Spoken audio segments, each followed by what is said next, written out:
हजरत उमर जब नारा लगाते ना तो कैसर किसरा कांपते।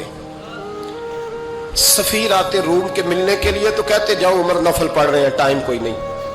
एक दिन अंदर मीटिंग हो रही थी, हजरत उमर मीटिंग में बैठे थे। आपके बेटे मिलने आए अब्दुल्ला इब्ने उमर।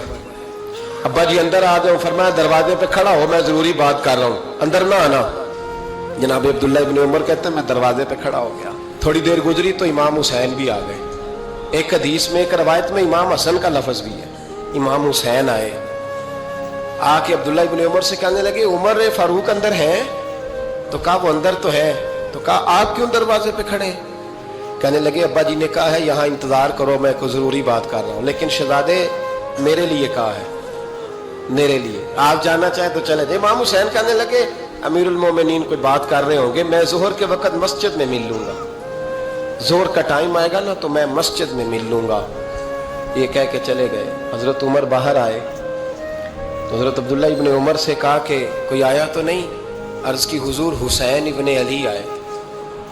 हुसैन इब्ने अली। तो कहा अंदर क्यों नहीं भेजा? कहा मैंने कहा था बेशक चले जाएं, लेकिन वो कह रहे थे कि मैं जोहर के वक्त मस्जिद में मिल लूंगा। तो सैयदना उमर फारूक फरमाने लगे अब्दुल्ला तुझे तेरी माँ रोए, हुसैन को क्यों वापस भेजा? फिर उमर दुनियादारों के सामने डटना, खड़ा होना उमर पे खत्म है। लेकिन जो अंदर की बात है ना, रूह की, जो अकीदत की बात है, जो वफा का रिश्ता है, उसको कौन समझे? ये जो रूह की मजबूरियां हैं, ये जो वफा की मजबूरियां हैं, इसे लोग क्या समझें? इन्हें क्या पता कि मुर्शद के बेटे के पैर चूमने में हुस्न क्या होता है?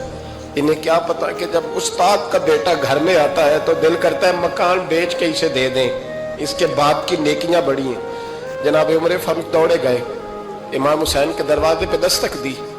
इमाम हुसैन बाहर रखा, शहजादे यार मिलने आए थे, बगैर मिले क्यों आ गए? अर्ज की कि आप मसरूफ थे, आपके अपने बेटे भी दरवाजे पे खड़े थे, तो मैं वापस आ गया। इमाम हुसैन कहते उमर जज्बात में आ गए, सर से पगड़ी गिर गई।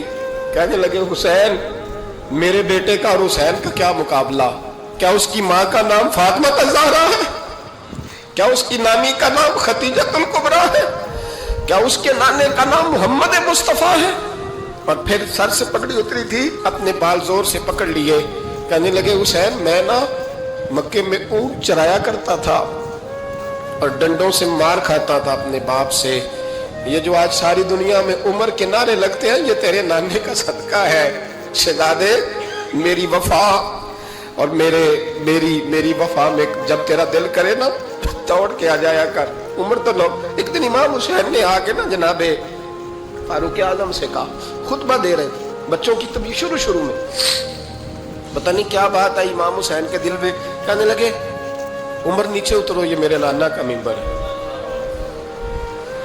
तो हजरत सैयदना उमर, सुनो, कभी मेरा भी बच्चा आ जाए तो मैं कहता हूँ इसको पकड़ो यार, बच्चों को तो नहीं ना जुमों में मतलब जिक्र किया जाता, उतरना मेरे नाने का मिंबर है। जनाब उमर उतर के नीचे खड़े हो गए। तो कहा जाके अपने नाने के मिंबर पे बैठ। तो हजरत उमर रो पड़े, कहने लगे शहजादे मेरे नाने का मिंबर ही कोई नहीं है ही नहीं, ये मिंबर ये मुसल्ले ये तेरे नाने की शान है, मेरे नाने का कोई मिंबर नहीं, तेरे ही नाने का मिंबर है।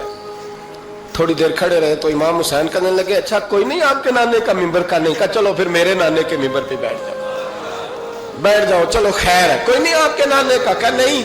तो कहा कोई नहीं फिर मेरे नाने के। जब हजरत उमर बैठे तो बड़ा शानदार जुमला का फरमाने लगे, मैं मिंबर पर मर्जी से नहीं बैठा था, मुझे अबू बकर ने बिठाया था, और फिर हुसैन के कहने पे मैं उतरा हूं, अब मुझे हुसैन ने बिठाया है। अब किसी की जुर्रत है तो उमर को उतार के दिखाए, अब मैं हुसैन का तेरी नस्ल पाक में। यार कितनी बेशर्मी की बात है, लोग इमाम हुसैन को बागी कहें।